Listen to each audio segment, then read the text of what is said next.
নীরব নিস্তব্ধ বাকরুদ্ধ হয়ে দেখল স্ত্রী সন্তান দুজনেরই লাশ। প্রাণহীন স্ত্রীকে ছুঁয়ে সন্তানকে কোলে নিল সাদ্দাম।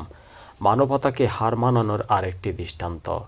পূর্বেকার সময়ের ঘটনার মতো যদি পুনরাবৃত্তি কোনো ঘটনার জন্ম দেন, সৃষ্টি করেন, তাহলে তাদের মধ্যে এবং আপনাদের মধ্যে পার্থক্য কোথায়? পার্থক্য তো নাই। ঘটনার তীব্র নিন্দা জানাই আমি আখলাকুর রহমান আশিক। জানা যায় সাদ্দামকে মাত্র 5 মিনিট সময় দেওয়া হলো দুটি জীবনের বিদায় দিতে। এটাই কি মানবতা? বাকরুদ্ধ হয়ে বোবার মতো শুধু চেয়ে চেয়ে দেখল, আর খুঁড়িয়ে খুঁড়িয়ে বুকের ভিতর সব তছনছ হয়ে যাচ্ছে সাদ্দামের। প্রশাসনের দায়িত্বশীল কর্তা ব্যক্তিরা একবার সাদ্দামের স্থানে নিজেকে নিয়ে ভাবুন, এমনটা যদি আপনার সাথে করা হতো কেমন লাগতো?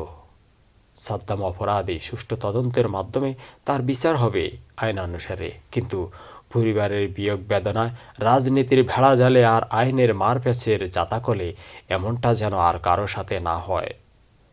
সবার উদ্দেশ্যে বলি, সকল রাজনীতিবিদদের, সকল ভাই বোনদের, সকলের দৃষ্টি আকর্ষণ করছি আমি আখলাকুর রহমান আশিক।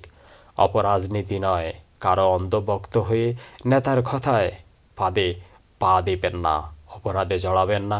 সাময়িক আনন্দ উদযাপন করলেও নিরানন্দে খুঁড়িয়ে খুঁড়িয়ে যেন মরার মতো ইতিহাস আপনারও সৃষ্টি না হয়। নেতার ফাতানো ফাঁদে কেউ পা দিবেন না, এমন ভুল আর কেউ করবেন না।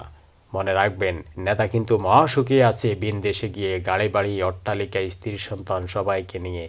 আর এদিকে রাজপথে, এদিকে পরিবারের বিয়োগ বেদনায় অনেকে আছেন জেল, জুলুম, অত্যাচার, নির্যাতন কিংবা আপনার পাপের প্রায়শ্চিত্ত করতে গিয়ে আপনি জেলে পচে যাচ্ছেন। আর নেতা কিন্তু মহাসুখে মহা আনন্দে আছে। সুতরাং কেউ কখনো কোনো অপরাধে জড়াবেন না।